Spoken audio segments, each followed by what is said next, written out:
कहते हैं, और शायद आइजैक असीमोव ने बहुत सही कहा था कि विज्ञान में सबसे रोमांचक बात मैंने पा लिया नहीं होती, बल्कि वो होती है जब आप कहते हैं, अरे ये तो अजीब है। हाँ बिल्कुल। आज हम विज्ञान के ऐसे ही एक अजीब और कह सकते हैं बहुत रोमांचक मोड़ पर बात करने जा रहे हैं। आज की चर्चा में स्वागत है। हमारा ध्यान आज केंद्रित है सियोल नेशनल यूनिवर्सिटी के शोधकर्ताओं की एक बहुत महत्वपूर्ण खोज पर जी। प्लाज्मा में मल्टी स्केल कपलिंग का पहला प्रायोगिक प्रदर्शन। बिल्कुल। और ये एक ऐसी खोज है जो प्लाज्मा भौतिकी की हमारी समझ को मौलिक रूप से बदल सकती है। अच्छा। प्लाज्मा, जिसे अक्सर हम पदार्थ की चौथी अवस्था कहते हैं, वो ब्रह्मांड में सबसे आम चीज है, लेकिन इसके कई रहस्य अब भी अनसुलझे हैं। तारों से लेकर भविष्य की ऊर्जा तक। हाँ, तारों को शक्ति देने से लेकर भविष्य की स्वच्छ ऊर्जा तक प्लाज्मा हर जगह है। और सियोल की ये जो खोज है, ये सिर्फ अकादमिक रुचि का विषय नहीं है। नहीं, इसके फ्यूजन ऊर्जा और खगोल भौतिकी के लिए भी बहुत गहरे निहितार्थ हैं। और ये सिर्फ कोई ख्याल या सिद्धांत नहीं है ना? ये ठोस प्रायोगिक काम है। बिल्कुल ठोस, जिसकी पुष्टि सियोल नेशनल यूनिवर्सिटी की टीम ने की है और जिसके नतीजे प्रतिष्ठित अंतर्राष्ट्रीय जर्नल नेचर में छपे हैं। नेचर में प्रकाशन अपने आप में बहुत बड़ी बात है। ये इसके महत्व को दिखाता है। निश्चित रूप से। और जो श्रोता प्रतियोगी परीक्षाओं की तैयारी कर रहे हैं, खासतौर पर यूपीएससी की, उनके लिए ये विषय विज्ञान और प्रौद्योगिकी सेक्शन के लिहाज से काफी अहम हो सकता है। हाँ, एनर्जी टेक्नोलॉजी, खासकर परमाणु संयलन फ्यूजन एनर्जी, और जो बेसिक फिजिक्स के कॉन्सेप्ट्स हैं, उस नजरिए से ये महत्वपूर्ण है। प्रीलिम्स में भी तथ्यात्मक सवाल बन सकते हैं इससे। सही। लेकिन उससे भी आगे बढ़कर ये समझना कि हमारे ब्रह्मांड की ऊर्जा कैसे काम करती है, ये सामान्य जानकारी के लिए भी बेहद दिलचस्प है। तो चलिए इस अजीब और महत्वपूर्ण खोज की परतों को खोलते हैं। आज हमारा मिशन है ये समझना कि प्लाज्मा में ये मल्टी स्केल कपलिंग आखिर है क्या चीज। ये इतने लंबे समय तक एक पहेली क्यों बनी रही?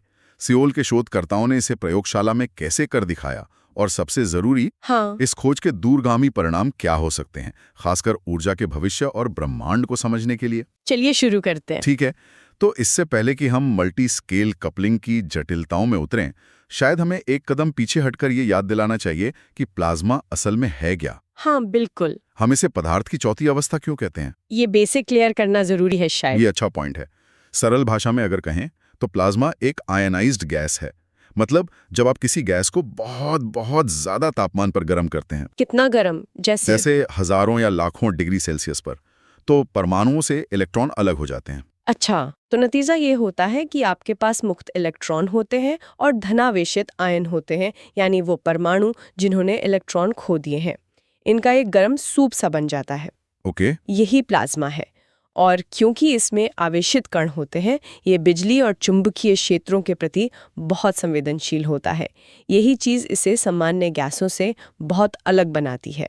और चौथी अवस्था इसीलिए ठोस तरल गैस से अलग। हाँ, इसके गुण ठोस तरल या गैस से इतने अलग होते हैं कि इसे एक अलग ही श्रेणी में रखना पड़ता है, पदार्थ की चौथी अवस्था। और आपने कहा था ये ब्रह्मांड में बहुत आम है, तारे प्लाज्मा से बने हैं, लेकिन पृथ्वी पर फ्यूजन रिएक्टरों के लिए इसका क्या महत्व है? देखिए, फ्यूजन रिएक्टरों का लक्ष्य क्या है? सूर्य और तारों की ऊर्जा बनाने की प्रक्रिया को पृथ्वी पर दोहराना। एक छोटा सूरज बनाना। बिल्कुल, एक छोटा सूरज बनाना। ऐसा करने के लिए हमें हाइड्रोजन के आइसोटोप जैसे हल्के तत्वों को बहुत ही ज्यादा तापमान पर गर्म करना पड़ता है ताकि वे प्लाज्मा बन जाएं। केवल प्लाज्मा अवस्था में ही ये हो सकता है? हाँ, केवल इस प्लाज्मा अवस्था में ही परमाणु नाभिक अपने आपसी विद्युत प्रतिकर्षण जो रिपल्शन होता है, उस पर काबू पाकर आपस में जोड़ सकते हैं या फ्यूज हो सकते हैं। और जब वो फ्यूज होते हैं, तब आइंस्टीन का वो मशहूर समीकरण है ना, E=mc², उसके अनुसार द्रव्यमान का एक छोटा सा हिस्सा भारी मात्रा में ऊर्जा में बदल जाता है। और ये ऊर्जा साफ होगी? बिल्कुल साफ, सुरक्षित और लगभग असीमित हो सकती है। इसीलिए प्लाज्मा को समझना, उसे कंट्रोल करना और उसे स्थिर रखना, ये व्यवहारिक फ्यूजन ऊर्जा बनाने की राह में सबसे बड़ी चुनौतियों में से एक है। समझ गया। तो प्लाज्मा फ्यूजन के लिए एकदम जरूरी है। तो अब आते हैं मुख्य विषय पर, मल्टी स्केल कपलिंग। ये शब्द सुनने में थोड़ा भारी लगता है। हाँ, है थोड़ा।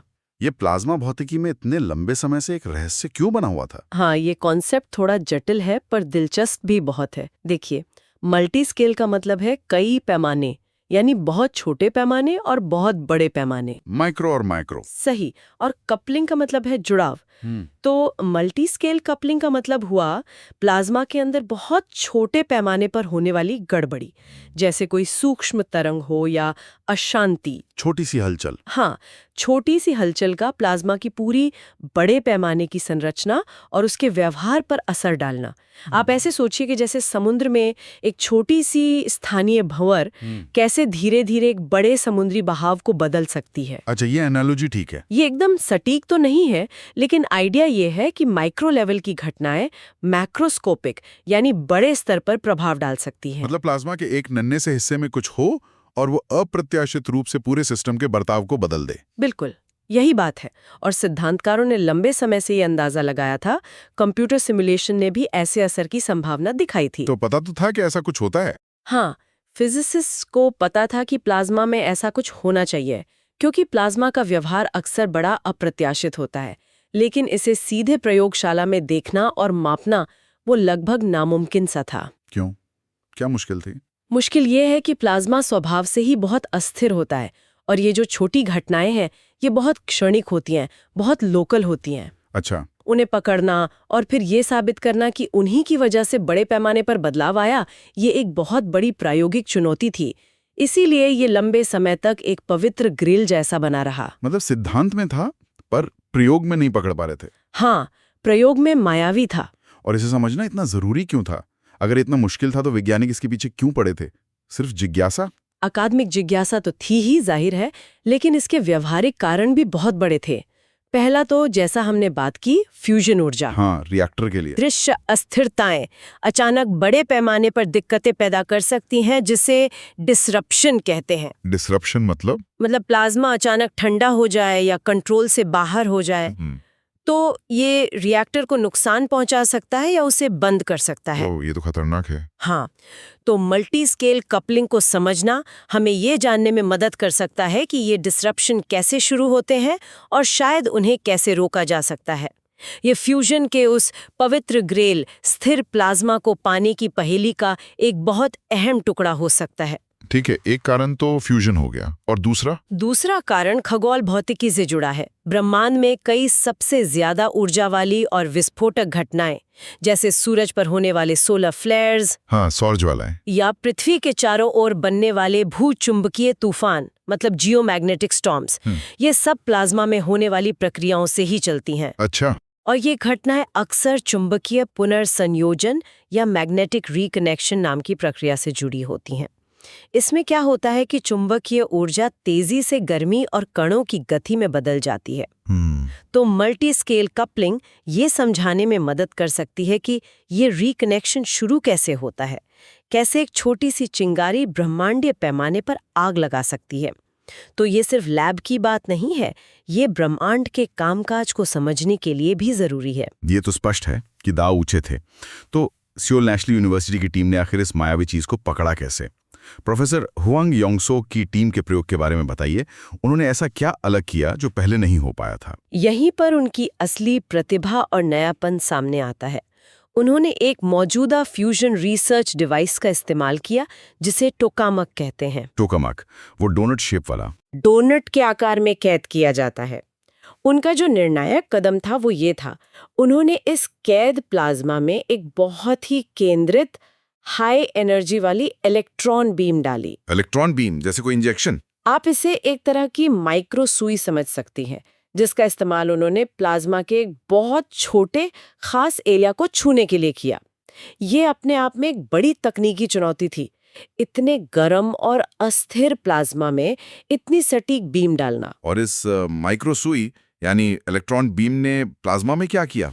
इसने उस टारगेट किए गए छोटे से क्षेत्र में तेज स्थानीय अशांति मतलब लोकलाइज्ड टर्ब्यूलेंस पैदा की। जैसे शांत पानी में कंकड़ फेंकना? कुछ वैसा ही।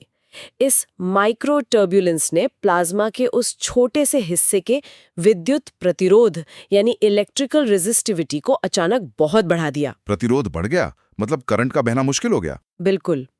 उस एरिया में प्लाज्मा के लिए करंट का बहना अचानक बहुत मुश्किल हो गया। ठीक है, तो एक छोटे से क्षेत्र में प्रतिरोध बढ़ गया, जैसे बिजली के तार में कोई रुकावट आ गई हो। लेकिन इसका बड़े पैमाने पर क्या असर हुआ? यहीं पर वो मल्टी स्केल कपलिंग का जादू है ना? बिल्कुल। यही कहानी दिलचस्प होती है। प्रतिरोध में ये जो स्थानीय बढ़ोतरी हुई, इसने एक डोमिनो इफेक्ट की तरह काम किया। अच्छा, कैसे?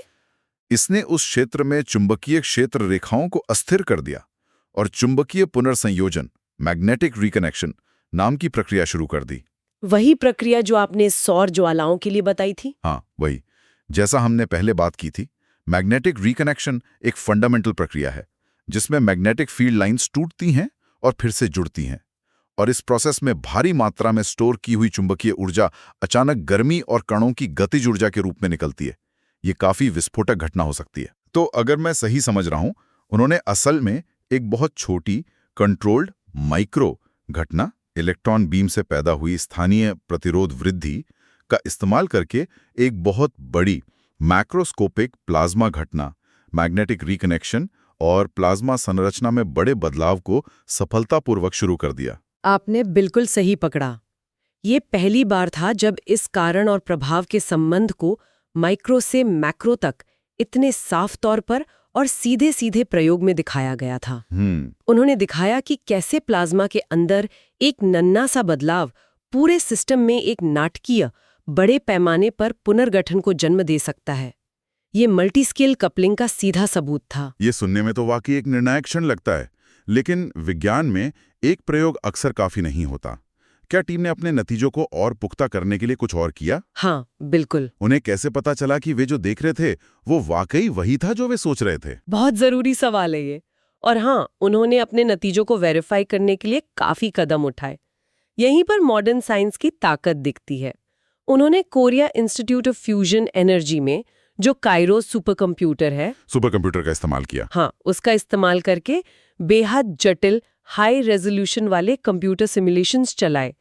ये सिमुलेशंस प्लाज्मा में अरबों अलग अलग कणों के व्यवहार को मॉडल करते हैं, ताकि ये देखा जा सके कि क्या सैद्धांतिक मॉडल उनके एक्सपेरिमेंटल नतीजों से मेल खाते हैं। और क्या सिमुलेशन ने प्रयोग का समर्थन किया? उन्होंने किया, और वो भी कमाल की सटीकता के साथ। अच्छा। सिमुलेशन ने कंफर्म किया कि इलेक्ट्रॉन बीम से पैदा हुआ वो स्थानीय प्रतिरोध वाकई में देखे गए मैग्नेटिक रिकनेक्शन को शुरू कर सकता है और प्लाज्मा में बड़े पैमाने पर संरचनात्मक बदलावों का कारण बन सकता है। तो थ्योरी और एक्सपेरिमेंट मैच कर गए। बिल्कुल। जब आपके प्रयोगात्मक अवलोकन और आपके सबसे एडवांस्ड सैद्धांतिक सिमुलेशन एक ही कहानी कहते हैं, तो ये आपके निष्कर्षों में बहुत आत्मविश्वास जोड़ता है। ये वेरिफिकेशन इस खोज को वैज्ञानिक समुदाय द्वारा स्वीकार किए जाने और इसके महत्व को स्थापित करने में एक अहम कदम था। ये वाकई प्रभावशाली है कि कैसे प्रयोग और सिमुलेशन एक साथ आए। तो अब बड़े सवाल पर आते हैं। इस सब का मतलब क्या है? लैब में इस कपलिंग का प्रदर्शन एक बड़ी वैज्ञानिक उपलब्धि है, लेकिन इसके वास्तविक दुनिया के निहितार्थ क्या हैं? ये फ्यूजन ऊर्जा या खगोल भौतिकी के भविष्य को कैसे बदल सकता है? इसके निहितार्थ लैब की सीमाओं से बहुत आगे जाते हैं। फ्यूजन ऊर्जा के लिए तो ये खोज एक गेम चेंजर हो सकती है। Game changer? हाँ जी। कैसे? जैसा हमने कहा, प्लाज्मा अस्थिरताएं फ्यूजन रिएक्टरों के लिए एक बड़ी रुकावट है। अब जब हम जानते हैं कि ये अस्थिरताएं माइक्रो लेवल पर कैसे शुरू हो सकती हैं और फिर बड़े पैमाने पर कैसे फैल सकती हैं, तो हम उन्हें कंट्रोल करने के बेहतर तरीके विकसित कर सकते हैं। अच्छा, मतलब रोकथाम संभव है। शायद हम इन माइक्रो गड़बड़ियों को बनने से रोक सकते हैं या उन्हें कंट्रोल्ड तरीके से मैनेज कर सकते हैं, ताकि वे बड़े डिसरप्शन का कारण न बने। ये हमें प्लाज्मा के मौसम की भविष्यवाणी करने और शायद उसे कंट्रोल करने की क्षमता दे सकता है। प्लाज्मा का मौसम, दिलचस्प। हाँ, जो एक स्थिर और कुशल फ्यूजन पावर प्लांट के लिए बहुत जरूरी है। और खगोल भौतिकी के लिए? आपने सौर ज्वालाओं और तूफानों का जिक्र किया था। क्या ये खोज हमें उन ब्रह्मांडीय आतिशबाजियों को बेहतर ढंग से समझने में मदद करती है? हाँ, निश्चित रूप से। मैग्नेटिक रिकनेक्शन, जिसे इस प्रयोग ने इतनी सफाई से ट्रिगर किया, वो ब्रह्मांड की कई सबसे शक्तिशाली घटनाओं के पीछे का इंजन माना जाता है। जैसे कि? जैसे सूर्य पर विशाल सौर ज्वालाएं, जो अरबों टन प्लाज्मा को अंतरिक्ष में फेंक सकती हैं और पृथ्वी पर सैटेलाइट कम्युनिकेशन और पावर ग्रिड को प्रभावित कर सकती हैं। ये सब मैग्नेटिक रिकनेक्शन का ही नतीजा है। और पृथ्वी पर भी असर होता है? हाँ, पृथ्वी फिर अपने मैग्नेटोस्फीयर में होने वाले भूचुंबकीय तूफान भी इसी प्रक्रिया से जुड़े हैं। यह खोज हमें इस बात की मौलिक जानकारी देती है कि ये घटनाएं शुरू कैसे होती हैं। अच्छा। कैसे चुंबकीय ऊर्जा धीरे धीरे बनती है और फिर अचानक विस्फोटक रूप से कैसे निकलती है। ये उन छोटे ट्रिगर्स को समझने में मदद करता है जो इन विशाल घटनाओं को जन्म देते हैं। तो इससे भविष्यवाणी में मदद मिलेगी? हाँ, इससे हमें इन अंतरिक्ष मौसम की घटनाओं को बेहतर ढंग से मॉडल करने और शायद उनकी भविष्यवाणी करने में मदद मिल सकती है। ये वाकई दिलचस्प है कि कैसे एक लैब में कंट्रोल प्रयोग हमें सूरज पर होने वाली घटनाओं के बारे में बता सकता है। क्या शोधकर्ताओं ने इस पर कुछ कहा कि ये इंटरडिसिप्लिनरी सफलता कैसे मिली? हाँ, और ये वैज्ञानिक प्रगति का एक महत्वपूर्ण पहलू है। अध्ययन में शामिल सहायक प्रोफेसर पार्क जोंग यून ने खास तौर पर इस बात पर जोर दिया कि ये नतीजा केवल फ्यूजन प्रयोगों के विशेषज्ञों और सैद्धांतिक प्लाज्मा भौतिकी के विशेषज्ञों के बीच करीबी सहयोग से ही संभव हो पाया। अलग-अलग फील्ड के लोग साथ आए। हाँ, उनके अलग-अलग दृष्टिकोण थे, अलग विशेषज्ञता थी, लेकिन उनकी चर्चाओं और बहसों ने अंततः उन्हें एक कॉमन समझ और एक महत्वपूर्ण सफलता तक पहुंचाया। यह इस बात का एक बड़ा उदाहरण है कि कैसे इंटरडिसिप्लिनरी रिसर्च जटिल वैज्ञानिक समस्याओं को हल करने के लिए कितनी जरूरी है। सही बात है। जब अलग-अलग क्षेत्रों के दिमाग एक साथ आते हैं तो वे अक्सर ऐसे समाधान खोज लेते हैं जो अकेले रहकर शायद संभव नहीं होते। ये सहयोग वाला पहलू निश्चित रूप से प्रेरणादायक है। अब थोड़ा आगे देखते हुए, ये शोध प्लाज्मा भौतिकी की हमारी समझ को कैसे बदल सकता है? क्या ये सिर्फ एक और खोज है या ये वाकई इस फील्ड में सोचने के नए दरवाजे खोलता है? विशेषज्ञों का तो यही मानना है कि ये सोचने के नए दरवाजे खोलता है। अध्ययन में शामिल एक सैद्धांतिक भौतिक विज्ञानी यू योंग डे ने सुझाव दिया है कि ये निष्कर्ष सिर्फ एक खास केस का प्रदर्शन नहीं है, तो फिर बल्कि ये प्लाज्मा व्यवहार को समझने के लिए एक व्यापक नए ढांचे का आधार बन सकते हैं। उनका मानना है कि इन नतीजों का इस्तेमाल भविष्य में नई, ज्यादा एडवांस्ड फ्यूजन टेक्नोलॉजी को डिजाइन करने के लिए किया जा सकता है। अच्छा। और जैसा हमने पहले कहा, इस स्टडी का नेचर जैसे टॉप जर्नल में प्रकाशित होना वैज्ञानिक समुदाय द्वारा इसके मौलिक महत्व की स्वीकृति को दिखाता है। ये सचमुच प्लाज्मा भौतिकी की पाठ्यपुस्तकों में एक नया अध्याय जोड़ सकता है। तो आगे क्या है? शोधकर्ता अब क्या उम्मीद कर रहे हैं? वो इस काम को किस दिशा में ले जाना चाहते हैं? उनकी जो फौरी उम्मीद है वो ये है कि ये काम दुनिया भर के दूसरे रिसर्च ग्रुप्स को प्लाज्मा की मौलिक प्रकृति में और गहराई से जांच करने के लिए प्रेरित करेगा। और लोग भी इस पर काम करें। हाँ, वो चाहेंगे कि दूसरे वैज्ञानिक उनके नतीजों को दोहराने की कोशिश करें, शायद अलग-अलग तरह के प्लाज्मा या उपकरणों का इस्तेमाल करके, ताकि ये कंफर्म हो सके कि ये घटना कितनी यूनिवर्सल है। इससे भी बढ़कर उन्हें उम्मीद है कि ये खोज फ्यूजन ऊर्जा और खगोल भौतिकी में प्लाज्मा के व्यावहारिक अनुप्रयोगों पर नए सिरे से ध्यान केंद्रित करेगी। मल्टी स्केल कपलिंग की ये खोज वाकई नई संभावनाओं के द्वार खोलती है। और शायद ब्रह्मांड की उत्पत्ति के बारे में भी कुछ पता चले। हाँ, ये हमें ब्रह्मांड की उत्पत्ति के बारे में सोचने के लिए भी एक नया नजरिया दे सकती है। जैसे कैसे शुरुआती ब्रह्मांड में माइक्रो स्केल की फिजिक्स ने बड़े पैमाने पर संरचनाओं जैसे आकाशगंगाओं के निर्माण को प्रभावित किया होगा। और साथ ही ये पृथ्वी पर स्थायी ऊर्जा के हमारे सपने को साकार करने में मदद कर सकती है।